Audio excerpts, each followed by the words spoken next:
Hello. So now your child must be using a lot of new language.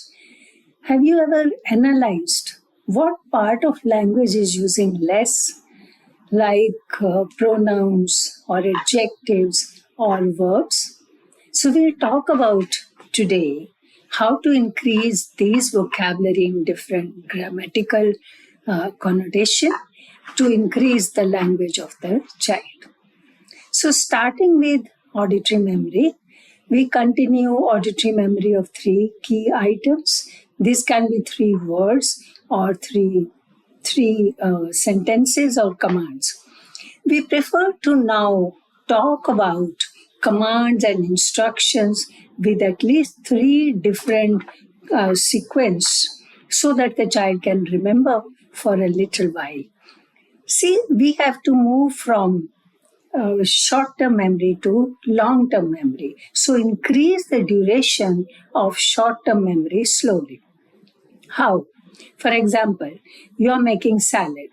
So you tell the child, I'm going to make a salad. So I will first peel the cucumber, then I will cut the cucumber, then I will cut tomatoes and mix it all. And then you leave all the things on the table and ask the child, what do I do first?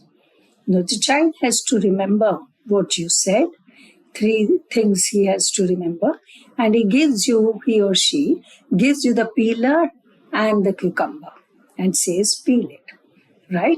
So you start peeling the cucumber and you talk about it. This is a thin skin or thick skin. Peeler is not sharp. We'll throw the peel into the dustbin, all that. After you finish peeling, you say, now what? Now the child has to remember what you had said earlier. So the child tells you, cut the tomatoes. So the child gives you, cut the cucumber. So the child gives you the knife for the cucumber. So you cut the cucumber and you talk about slices. Then you say, now what? Now the child says, cut tomatoes. So the child gives you a tomato now. So you cut tomatoes in a separate dish. You have already cut cucumber in a separate dish. And then you look at the child. Okay, what should I do now? Now the child has to say, mix it all together. So what you are doing here is you are using in auditory memory the nouns as well as actions all together. And the child has to remember what you said for at least 2 minutes. It is not immediately he has to tell you what you said. Coming to receptive language goals, we were talking about pronouns. You had been working on pronouns like he, she, his, her, remember? Now add it and him. You see, when you talk about her, it will come with his and her or him and her, both ways. So the child should be able to understand where to use him, where to use her, where to use it. So your receptive languages, you were talking about Papa's mobile. Papa can't find his mobile. So continue with the same example.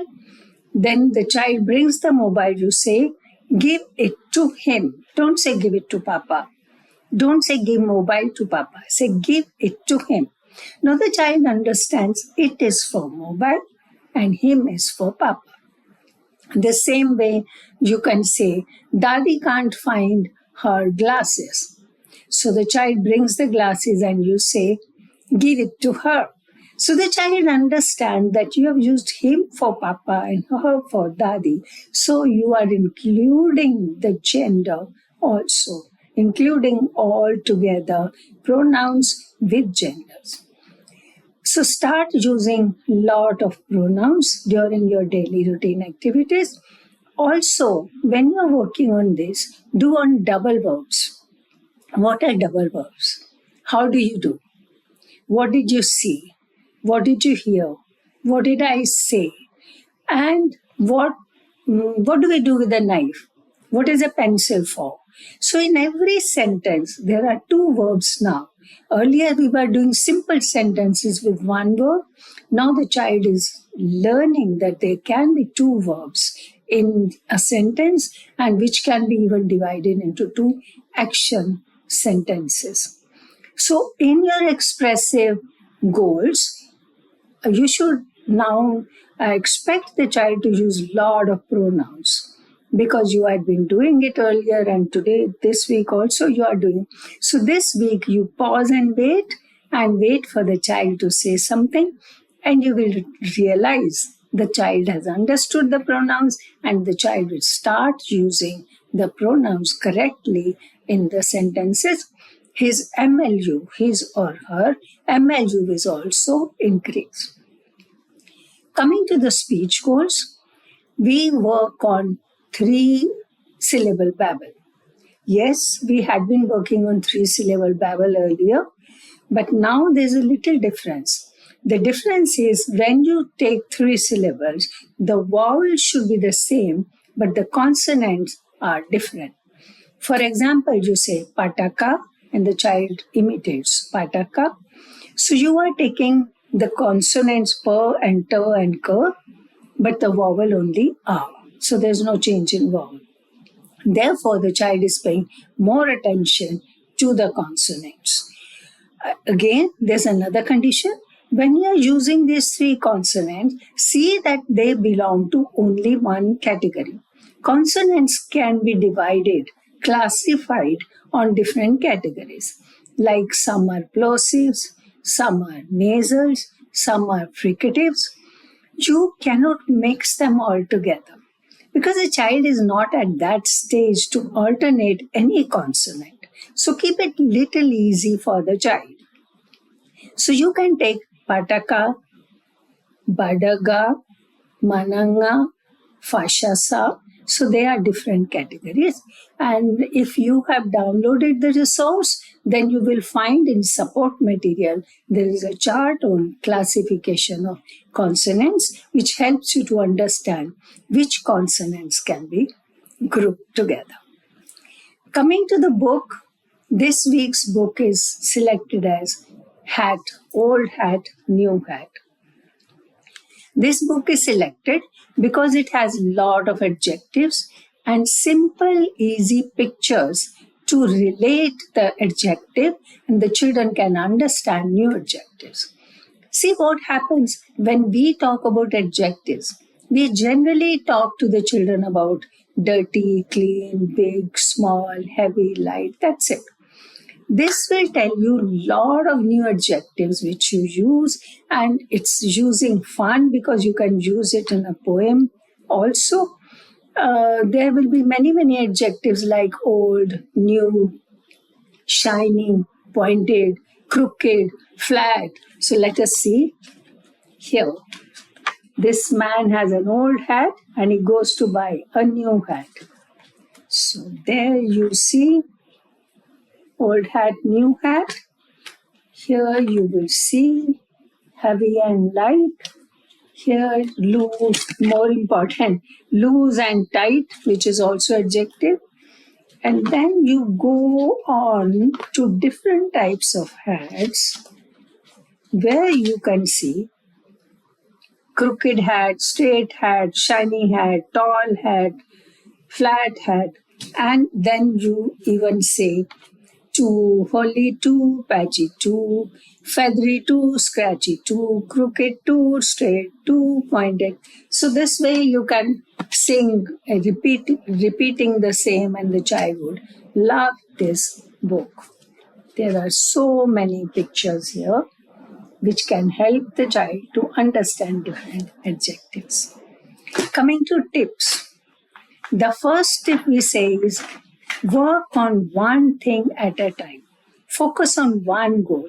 For example, if you are working on auditory memory and the child is not using new vocabulary or not pronouncing a particular consonant properly, that's all right. Pay attention to auditory memory.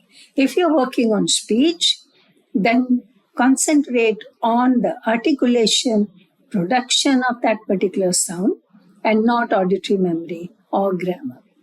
So one thing at a time will help you also to check what the child can do, and the child also to focus on that particular thing. The second is use auditory memory of new vocabulary. And when you use talkabouts. What is talkabouts? Like when we talked about this book, we are talking about hats. So this is talk about hats. You can talk about many things. You can talk about a drawing the child has made. You can talk about experiences. The child went to a birthday party, you talk about that. The child went to the zoo, you talk about that. He went to a garden, you talk about that. Talking about helps you to introduce new vocabulary and reinforce your language goals, your grammar rules, your speech goals into the meaningful activity. Also use verb questions. What are verb questions? What flies? What sinks? What floats? What is heavy? What is light? What do we do with a knife? All these are, what is pencil for? All these are verb questions. So the child should be able to understand the verb questions. This way, the child's vocabulary in verbs will increase, and that will again increase his ML. What next? What we can do is use pronouns in any contrived play. When you're using role play, use lot of pronouns. Then there will be repetition and reinforcement of the pronouns you have been teaching. You know what? You can add lot of activities during the day to make the language more meaningful and interesting for the child, so that the child pays attention and learns it faster.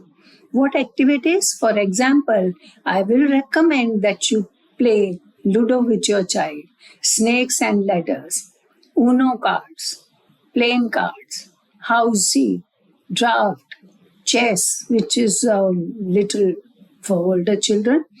And there are some games available in the market also, like Go Fish, Guess Who. These are very good games which help to expand the language horizontally and increase the energy of the child.